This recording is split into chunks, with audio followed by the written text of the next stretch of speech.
Hey guys, what's going on? This is Travis P11. I'd like to welcome you back to the channel, and today we are talking about the Ruger New Blackhawk. It is an awesome revolver. I recently had a chance to range test it, and I just want to bring my experiences about this revolver to you, talk a little bit about the revolver, discuss some of the options that you have if you're in the market for any kind of a cowboy action gun, and also to bring you some good news. It is August of 2020, and while many handguns are sold out at this point, revolvers still seem to be available. If you look around, you can find this new Blackhawk online for around $549, $569, typically under $600. It just takes a little bit of investigating, and you can find them out there. This particular model is chambered in .357 Magnum, and you can also run .38 Special through it. It is on loan to us from Stan, the owner of SS Pawn in Lexington, Nebraska, and SS Pawn's been a longtime supporter of this channel, and contact information for SS Pawn is in the bottom of this, it's in the description box of this video. So before we can get into the details of the Ruger New Blackhawk, we need to stop for a little bit and just kind of rewind things a bit. Back in 1953, Sturm Ruger and Company introduced the Single Six, a 22 long rifle rimfire revolver that proved to be very, very popular for them. And it also prompted the company to develop a new revolver, somewhat similar to the Colt single-action Army revolver, which had been discontinued prior to World War II. It was that point that they began development of the .357 Magnum chambered Ruger Blackhawk revolver. That was released in 1955.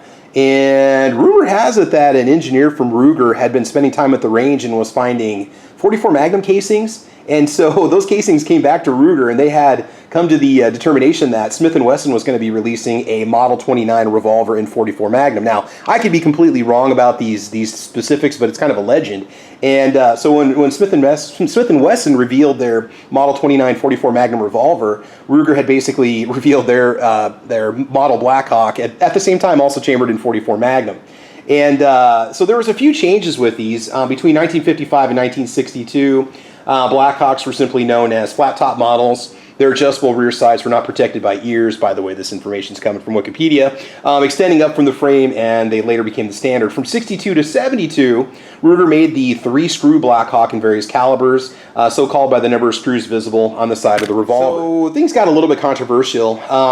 In 1973, Ruger decided to go ahead and make some changes. The Colt, when the hammer was half-cocked, you could load and unload the firearm. That was considered not safe. And if you had all 6 chambers, you were essentially resting your hammer on a loaded chamber without any kind of a block between the hammer and the primer on your round. If you tap the back of the hammer hard enough, you could cause the revolver to fire. So, if somebody decided they didn't want to carry it with 5 rounds, and they carried 6, they were running that risk while they were out with their revolver. So the big difference here is that the new model Blackhawk did not require the hammer to be half-cocked for loading and unloading, and it also had a transfer bar mechanism which prevented the cartridge under the hammer from being fired without the trigger being pulled. And that was something that helped cover Ruger in terms of legality, lawsuits, things along those lines, and it made the revolver overall safer to carry with a round in all 6 chambers.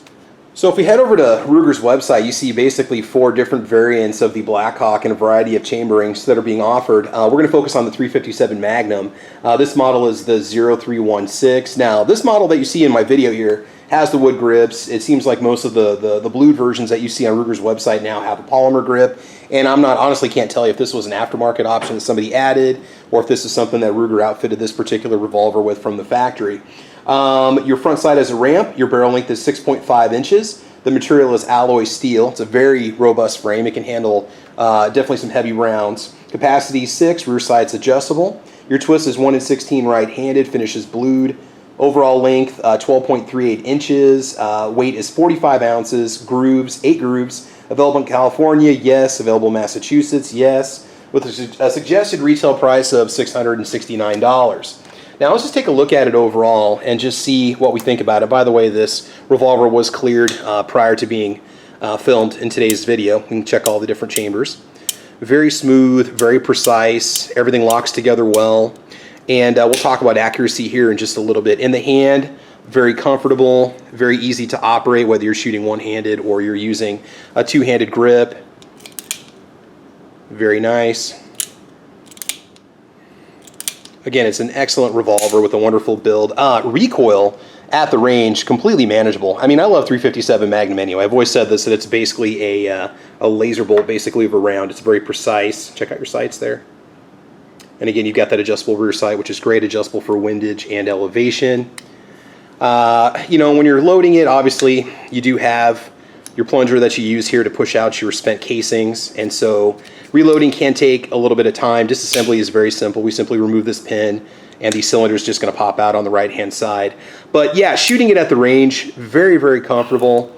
No problems whatsoever. When I shot it, I shot 130 grain 38 special round and 135 grain 357 Magnum Hornady.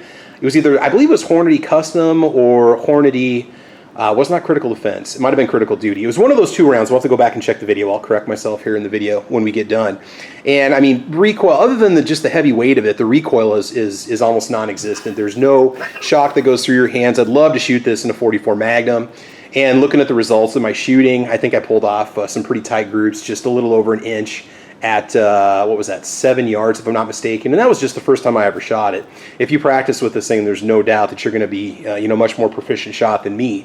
With the 357 Magnum, you do notice the recoil. Things do open up a little bit, but it's not painful to shoot at all. It's a wonderful, wonderful revolver. And so that's basically my take on it, guys. I mean, I'd love to own one of these, and I'm sure you can pick them up used, probably in the $500 range. And you have a variety of different chamberings you can go for, 357 Magnum, 44 Magnum, and just that Old West gun. And it's cool because, and I'll tell you right now, 44 Magnum, 357 Mag, 38 Special, I'm not having trouble finding it as of August of 2020. I don't know about you guys in your gun stores, but no issues finding the ammunition. So if you want something that's fun to shoot, something that's in stock, I think that's the big thing, really do consider picking one of these up. I don't think you're going to be disappointed. So that's it, guys. That is my take on the Ruger New Blackhawk.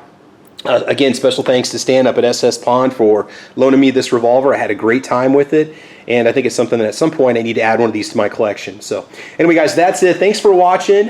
Please like and subscribe. You can check me out on Facebook, Twitter, Instagram. You can also find me over on guntube.org, Gunstreamer, and UGEtube.